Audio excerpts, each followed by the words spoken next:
Assalamu alaykum qarindoshlar, qanday ahvolinglar? Men Amerikadan doktor Mehmet deyman. Men bugun zarlik chekimlik va sog'lomlik degan temada qisqacha bir leksiya so'zlab o'tmoqchi. Men bu leksiyada asosliqi zarlik chekimlikniki nima ekanligi, uningki turlari, yana hozir shu jamiyatda ko'p qo'llanayotgan zarlik chekimliklarniki qaysi ekanligi, uningga xumor bo'lib qolgan vaqtida qandoq alomatlarniki ko'rildiganligi, eee, insonlarniki nima uchun zarlik chekimlik qo'llanadiganligi, ya'ni uning sabablari va uning oldini olish to'g'risida qisqacha bir tushuncha berib o'tmoqchi. Tövəndə diqqətinizlər bu leksiyanın təfsilatında bo'lsin. Undaqda bu zərlik çekimlik degan zati nima? Zərlik çekimlik deganimiz odatda qonunsiz dora yoki mast qilish dorisi deb ataladigan bo'lib, u odatda odam badaniga kirgandan keyin odam badanida mast qilish, hushsizlantirish, hayajonlantirish, zo'qlantirish, qaymoqish, xiyoliy dunyoga g'arq qilish va xumor qilish qatorliqlarni paydo qiladigan bir turkum dorilarni ko'rsatadigan bo'lib, garchi ularning turlari nihoyat ko'p bo'lsa-mu, ammo ularni cho'ng jihatdan tabiiy zarlik chekimlik va biriktirilgan, ya'ni kimyalik usulda tajribaxonada yoki zavodlarda biriktirilgan zarlik chekimlik deb ikki cho'ng turga ayirish mumkin.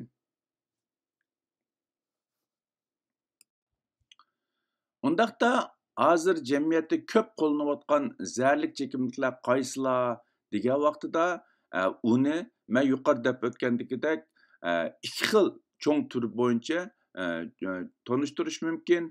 Ya'ni birinchi turi tabiiy zarlik chekimlik bo'lib, u etizliqlarda terigan o'simlik tarkibidan ilingan tabiiy zarlik chekimlik bo'lib, uningki tipik misollari apion, kokain, heroin, morfin va nashalardan iborat. Undan boshqa bu biriktirilgan zarlik chekimlik, ya'ni kimyalik usulda tajribaxonada yoki zavodda biriktirilgan zarlik chekimliklarniki turimi nihoyat ko'p bo'lib, u o'xshamagan davrlarda, o'xshamagan usullarda biriktirib bozorga solinmoqda. Hozir shu jamiyatda eng ko'p qo'llanayotgani fentanil bo'lib, aytishlarga qaraganda buningki shu ko'p qismi hozir Xitoyda biriktirilayotgan ekan. Aningdan boshqa metafetamin, ya'ni inglizcha mas yoki kristal, koç tilida kristal deb ataladigan zarlik chekimlik.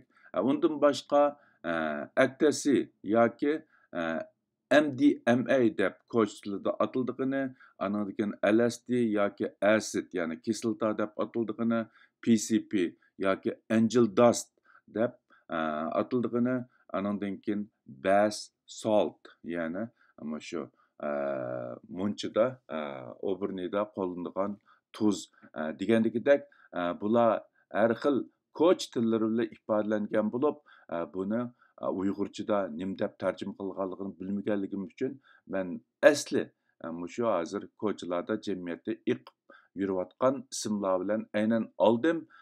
Mana bular hozir jamiyatda, jumladan Amerika jamiyatida ko'p qo'llanayotgan zarlik chekimliklar.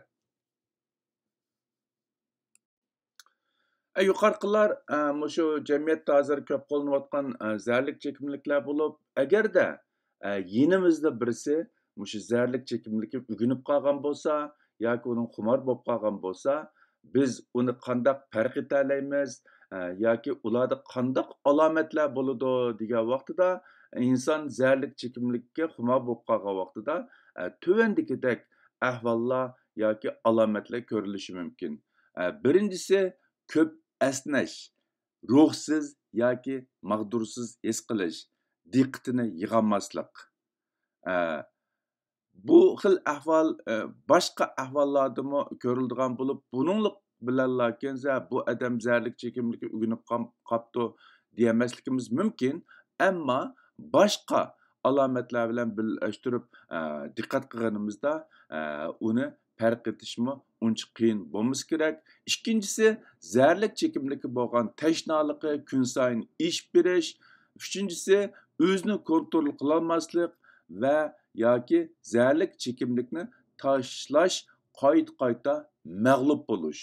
To'rtinchisi, salomatligiga ig'ir ta'sir yetganini bilib turib, ko'p qitim pushaymon qilib turib, zarlik chekimlikdan mehrini uzanmaslik. Beshinchisi, zarlik chekimlikka erishish uchun vosita tanlamaslik, yolg'on so'zlash, aldamchilik va o'g'irlik qilish. Har qanday xatarga tavakkul qilib, zarlik chekimlikka erishish.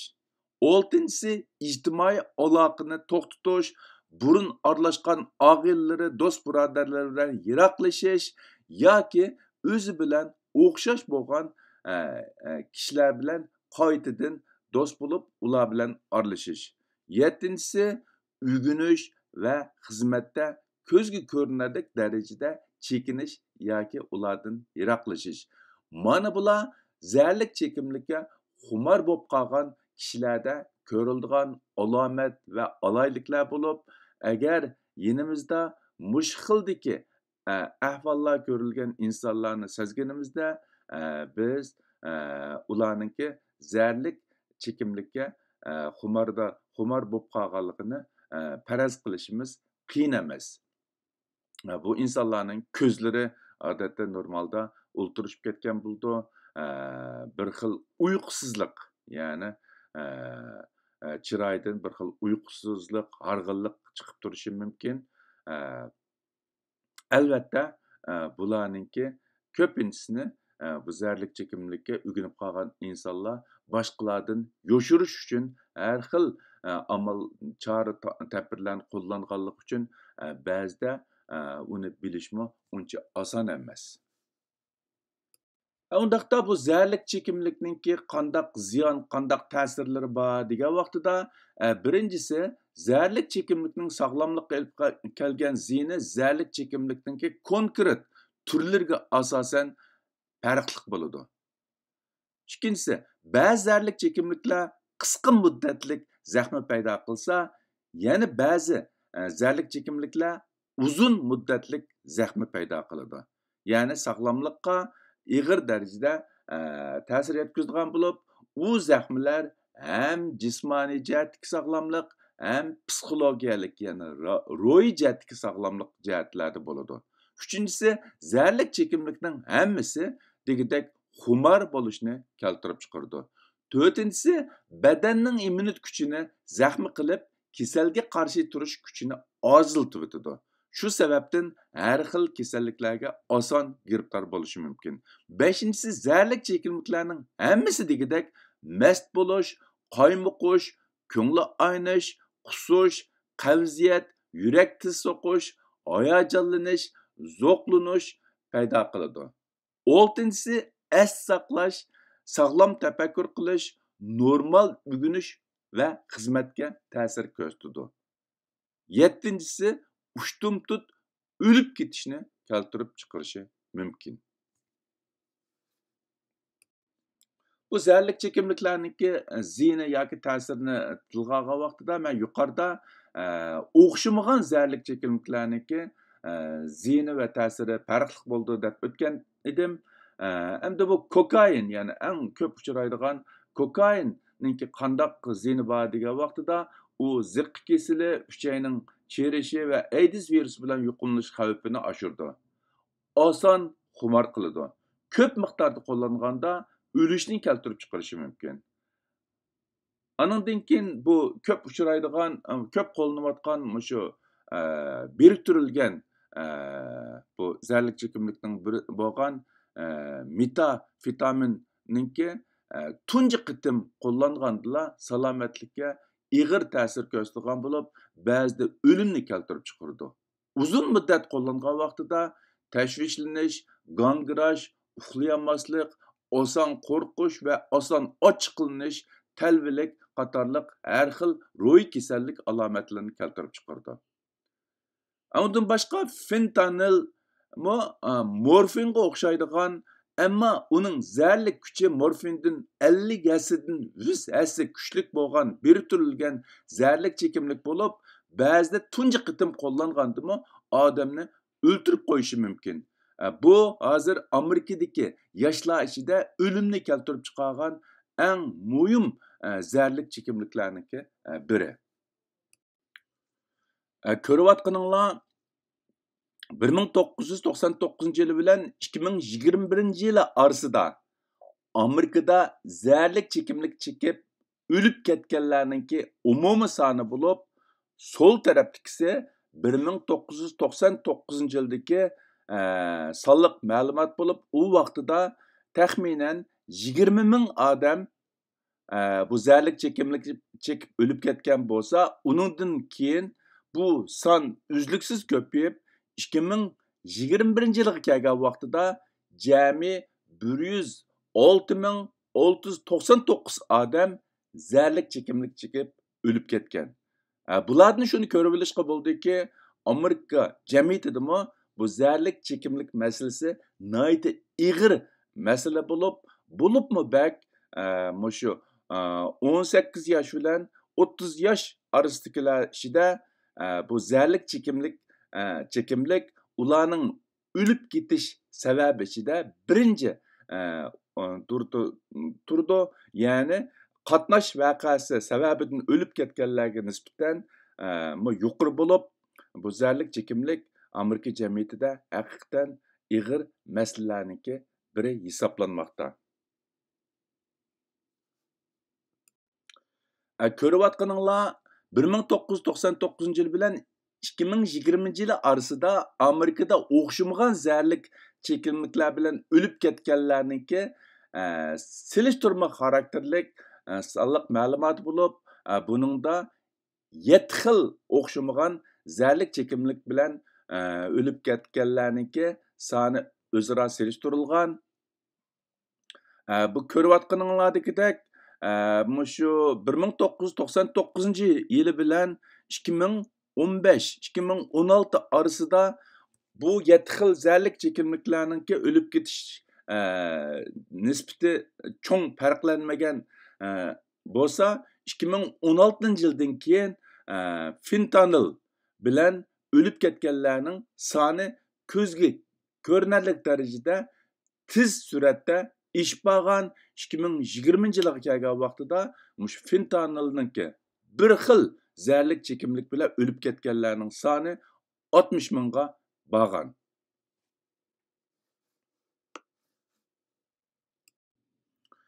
Yuqorqi sonliq ma'lumotlardan shuni ko'rib olishga bo'ladiki, biz yashayotgan bu jamiyatda zararlik chekimlik masalasi yanala bir ig'ir masalalarniki biri bo'lib, uningdan saqlanish hammamizniki bosh tortib bo'lolmaydigan vazifasi. Undaqda bu kishilar zararlik chekimlikka nima sababdan o'ginib qoldi yoki zararlik chekimlikka o'ginib qilishninki sabablari nima degan vaqtida birinchidan shu insonlarninki g'oyivona havasga intilishi yoki qiziqishi. Ikkinchidan har xil bisim va u bisimlardan qandoq qutulishni bilolmaslik. Uchinchisi ruhiy kasallik va o'z-o'zini davolash. Ya'ni ba'zi insonlar har xil ruhiy kasalliklarga giribtor bo'lganligi uchun o'zini davolash maqsadida, ya'ni shu rahatsizlikdan qutulish maqsadida ba'zi zararlik chekimliklarni qo'llanishi mumkin. To'rtinchisi qayg'u, hasrat va fojialarga duch kelgan vaqtida uningga qandoq yuzlanish va uningdan qandoq g'olib kelishni bilolmaslik sababidan zararlik chekimlikka tayinib qilish. Beshinchisi turmushda zerikishlik va ma'nisizlik his qilish. Ya'ni bekorchilik, ishsizlik, qiladigan ish yo'q. 6-si hayotning ahamiyatini to'g'ri tunib yetolmaslik. 7-si zarlik chekimlikning ziyniga bo'lgan tonishi yetarlik bo'lmaslik. 8-si ba'zi insonlarningki bir qitim sinab baqqanga hech nima bo'lmaydi deb qarashi. 9-si oiladagi inoqsizlik va benormal qilmishlar. Bo'libmi bak balalik davridagi oila inoqsizligi, oiladagi mag'lubiyatlar bu balaninki kelgusi dunyo qarashi va qimmat qarashiga ig'ir ta'sir yetkazadigan bo'lib, bu xil balalar keyin osonla yomon yo'lga kirib ketishi mumkin.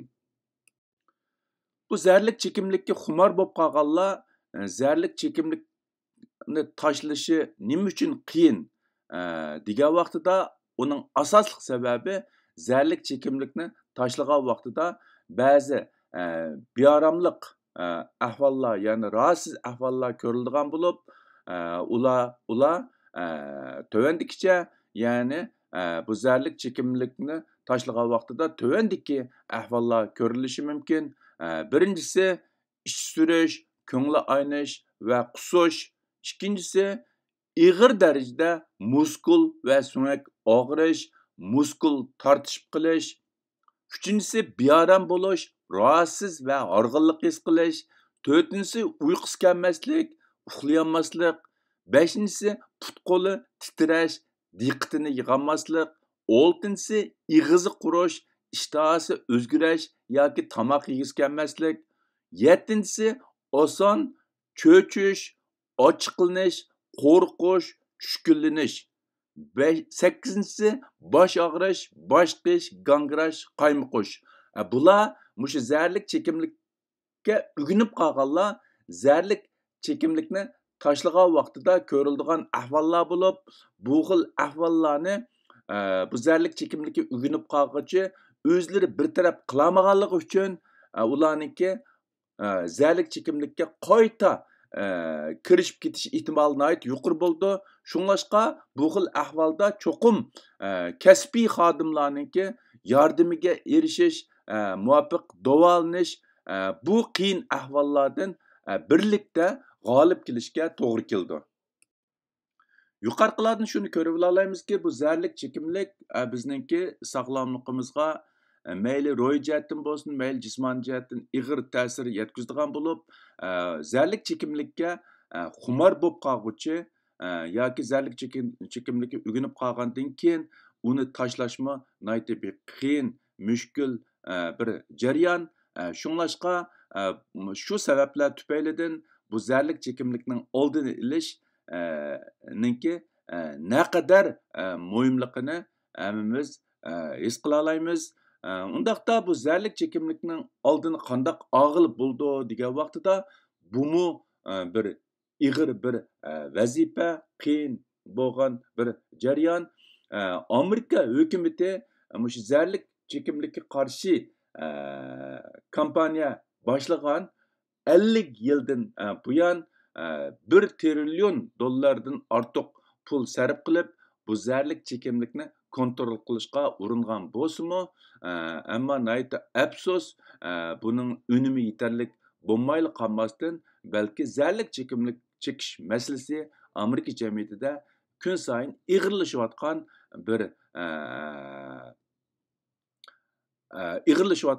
bir ahvolga aylanmoqda. Bo'libmi bak keyingi 5-6 yil jarayonida shu zarlik chekimliklar bilan o'lib ketganlarning soni ko'zga ko'rinarli darajada oshib bormoqda. Bu yerda bu zarlik chekimlikning oldini olish yolg'iz hukumat yoki qonun organlarininki vazifasi bo'lib qolmasdan jamiyatdagi har birimizning bo'libmi har bir ota-onamizningki beshiga tushgan ig'ir vazifa va mas'uliyat. Shunlashqa zarlik chekimlikning oldini olishda oila, maktab tarbiyasi alohida muhim o'rin egallaydi deb qarayman. Shunga bu zarlik chekimlikning oldini olishda birinchidan ota-onalar bolalarning kimlar bilan bodi keldi qilishni va faoliyatlaridan xabardor bo'lib turish va uningga ko'ngil bo'lishi nihoyatda muhim. Ikkinchidan, bolalarning nada va nima ish qilayotganligiga ko'ngil bo'lish va uningdan xabardor bo'lib turish. Uchinchidan, bolalarga qoida tuzum bekitish va uningga xiloflik qilganning oqibatlarini ularga bildirish. To'rtinchidan, ota-onalar bolalarga yaxshi ulgu bo'lish, oldi bilan o'zi boshlamchi bo'lib, tamok chekmaslik va har xil xumor qiladigan moddalarni moddalardan yiroq turish yoki ularni qo'llanmaslik kerak. Beshinchisidan, ota-onalar samimiy bo'lish, bolalarga yolg'on gapirmaslik, o'zlarining yaxshi obrazini tiklash kerak. Oltinchi, har xil zarlik chekimliklarning sog'lomlikqa bo'lgan ziynini to'nib yetish, bolalarga bu jihatda tarbiya ilib berish. Bumu bek muhim. Yettinchisi, bolalarga hayotning ahamiyatini to'g'ri tonitish, ularda sog'lom dunyo qarash yetildirish. Sakkizinchisi, bolalarga kichik vaqtidan boshlab har xil axloq tarbiyasini kuchaytirish. Mana bular orqali biz bolalarda sog'lom dunyo qarash yetildira olishimiz va ularning zarlik chekimlikka ugunib qilishning oldini ola olishimiz mumkin.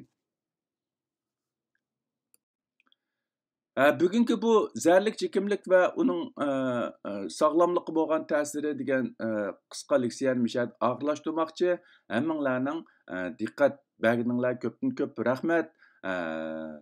Biz yashayotgan bu jamiyat ko'rinishda nihoyatda tinch bir jamiyat bo'lsa-mu, jamiyatda har xil ijtimoiy masalalar mavjud bo'lishi mumkin. Ota-ona bo'g'uvchilar